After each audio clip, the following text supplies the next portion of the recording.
Today, we're going to talk about the five key aspirations that I think every Christian, every Catholic should have. Anyone who is a firm believer in God and in their Catholic Christian faith, these five things are non negotiables. These things, if you have these in mind, and everything you do, everything you discern, everything you decide, keeps in mind these five aspirations, these five ideals of the Christian life, then, no matter how hard life gets, these things, if you keep those in mind and in your heart and always present throughout the day as much as you can, life becomes more fruitful, more bearable, and much more joy filled. So, here are the five ideals that every Catholic should have in their heart. The first one, love.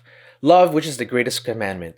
That commandment that Christ gave and repeated over and over again without any shadow of a doubt. If our life is not filled with love, our life is meaningless. If you don't love your neighbor, and if you don't love your enemy, our lives are meaningless. Love gets you through things. Love in the simple things, and love when it's sacrificial. A love that is having a good fellowship time with your friends or a great family time, or love when the cross comes, where we have to make sacrifices, where we have to go out of our comfort zone to give people what they deserve.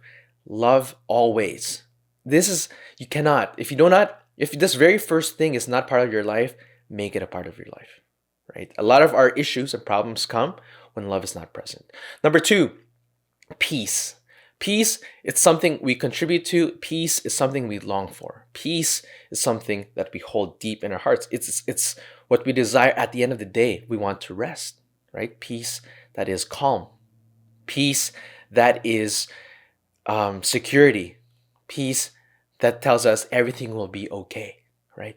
If there is love, the second ideal that comes through that is peace, right? Peace that reassures us that no matter how hard life gets, things are going to work out in the end. Peace, you can even equate it somewhat with hope, where it gives us that security that God will take care of things, that there's this holy indifference, this trust in divine providence. Peace, it's all going to be okay. The third ideal, joy. Joy comes after there's love, after there's peace. Joy is satisfaction. Joy is contentment. Joy comes when I've made that act of faith, that act of trust, that act of love. And I say, Lord, everything's in your hands. Or we trust other people who love us. We welcome love into our homes. We let go of the selfishness. We let go of the comfort seeking, the worldliness, the materialism, things that don't last. And we hold on to things that actually endure. And at the end of the day, that's when joy comes in. Joy floods the soul. Right? Joy floods the heart. How often we go through life holding on to fleeting things that make us happy, but at the end of the day, they don't. What are those things that give us greater joy? The eternal things: God, our faith, love, goodness, right? Beauty, like all these things that stay on and are kept in our hearts and make us very satisfied. It tells us, okay, there are things that do last. And so I cannot lose hope. I cannot despair. I hold on to that, right? The fourth one, holiness. When all these things are covered and we aspire for this fourth ideal of holiness, we are desiring that union of heart with God. Only God can complete our soul. Only God can fill us more than any other human being. Human beings we know are not perfect. There's no perfect person out there except God through Jesus Christ. God fills us. And we are made, because we are made body and soul, there's a part of us that there's always going to be a hole. There's always going to be a gap that only God can fill. And to aspire to this fourth ideal of holiness, we say, God, fill that gap. Lord, fill that ideal, that union of hearts, that union of our heart with God's, and filling that heart with His grace. That is holiness. And staying on and holding on to that is persevering in holiness. That's the fourth. And then the fifth, which is like the number one thing we ask every little kid when they start in their Catholic formation, is heaven. Our fifth ideal, heaven. My goal at the end of the day is to get there. And how do I get there? these previous four things, right? If we have these four things, obviously there's so much more that's part of the recipe of heaven, but these four things prior kind of give us a better roadmap towards heaven.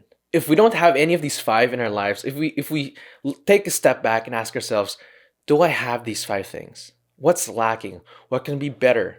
How can I work on whichever one might be weak in my life? Then work on it.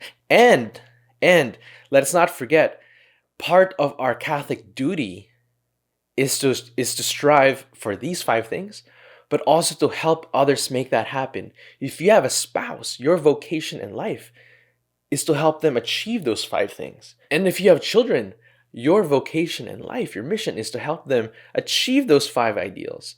And I, as a priest, have all the souls entrusted to my care, and I have to make sure they are reminded of these five things. That is why I'm telling all of you this today.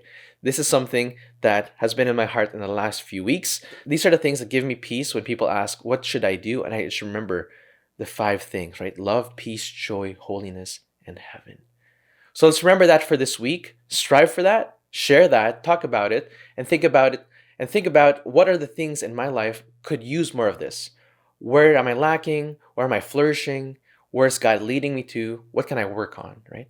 So in the context of Holy Week, the holiest of weeks, where we witness Jesus living these five things to the full, let's learn from his example. Let's learn from how he showed love, peace, joy, holiness, and eventually opening the gates of heaven for us. God bless you.